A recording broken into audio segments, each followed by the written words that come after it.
So this is our first attempt at a firing at the Tarnoff Center, and what we're doing here is we're starting our pre-fire for the firing that we're going to do. We have a bunch of pottery that we're going to have the kids do, and before long you'll see the secondary firing and the loading of the pottery.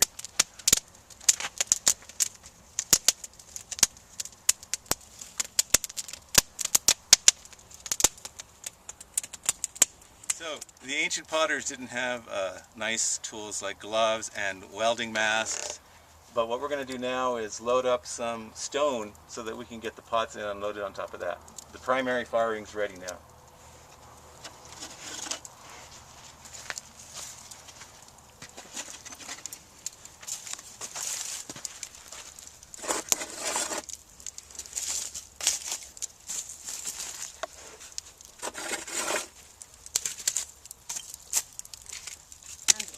Yes? Action. Okay. About 10 minutes into the secondary firing, and you can see that within probably 20 more minutes from now, that thing is going to be roaring. And we need to get to 900 degrees centigrade for us to get vitrified clay. And so right now we're probably around 200 or 300, but we're going to get up there within 40 minutes. So half hour, stand by, we'll have full flame. Well, opinion's good too, but no, they were talking about that now they put out every little fire, that it allows fuel to accumulate. To clean the forest Yeah. properly. There's no agency's got the money to do that. Right. That's like handwork, you know? And then they do try to, when there is in an area like the wilderness, to use it for wilderness use, wildfire use they call it, and they let it burn, right? Like you're saying, because it's not threatening any structures, Right. and it's actually healthy for the That's forest. right. Well, you get plants that come up only from burns. Yeah. Well, there's other. Yeah, like the spruce trees need that get the flame. seedlings. Yeah. Right? Yep.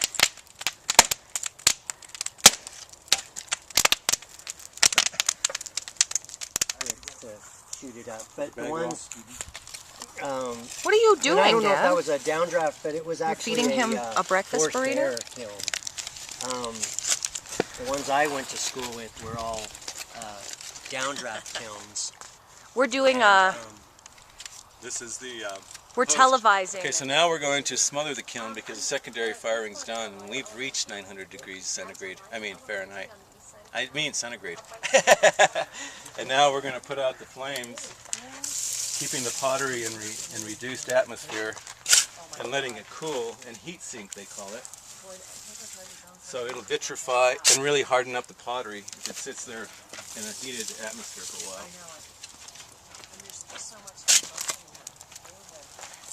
We're not really sure that this is what the ancients did in terms of smothering it, but they could have. If they would have used the same ash every time and excavated it, that's what I do. I just use the same ash debris and cover it, and as long as the fire is smothered. I mean, they didn't have shovels and they didn't have wheelbarrows, so it would have been hard, to keep a pile of dirt around every time you wanted to fire. Even excavating the kiln wouldn't have been easy. Bone tools and wood tools. But they did use the kilns again and again. Because they have a lot of pottery shards that are left from the firings, scattered around the sites. I don't really know if the Anasazi buried their kilns before they excavated them to see what they were like, but this technique works. It's a way to reduce the atmosphere and get oxygen out of the way. So now we're going to dig it up and see what we have, and we're going to do it with hand tools so we don't leave any pottery behind, which was the case in some of the Anasazi kilns. What they used to dig it up? Probably little hand tools, wood tools.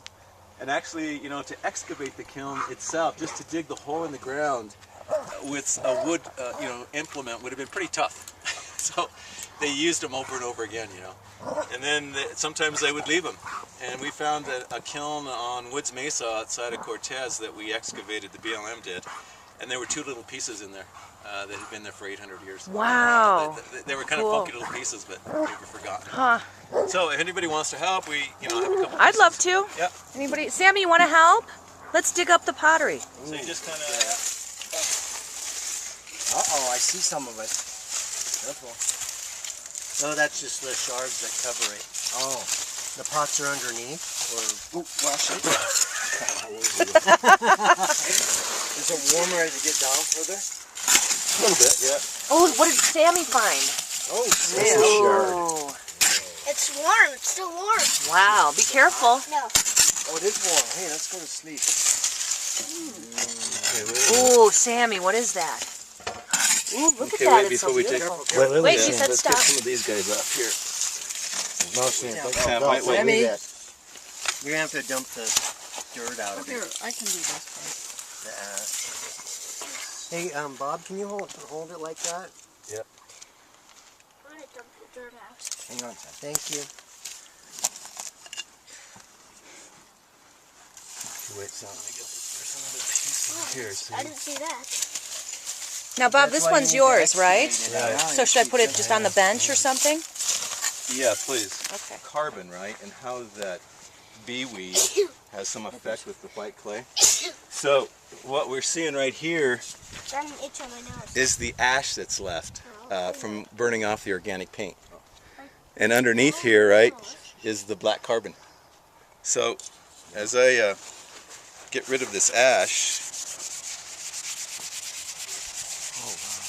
see what's underneath is the impression of the black carbon from the Oh, wow. from having the bee weed wherever you put it with that white clay. If everything goes right, you'll get that black on white, which is the hallmark of, you know, the Anasazi and the members people.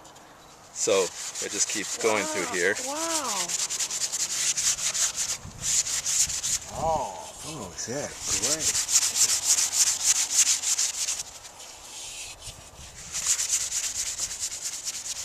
Archaeological record, you know, I just take one and apply it to whatever I'm making. And all of this design is hand painted with a little brush and the bee plant. What's a bee plant? It's a plant that grows, you know, pretty tall. Rocky Mountain bee plant grows in this area, and it's got a great big purple flower on it. That's I what it's pick called? it That's on what it's called? cereals, you Is know. it called bee plant? Rocky Mountain bee plant. That's the Oh. name of it. And then And- your brushes are also special, right? I've used yucca brushes, but I buy the rat tail watercolor brushes now. But you know, if you can see that luster that's there, that shine, that's from the polish, from taking that stone and polishing the surface of that white clay.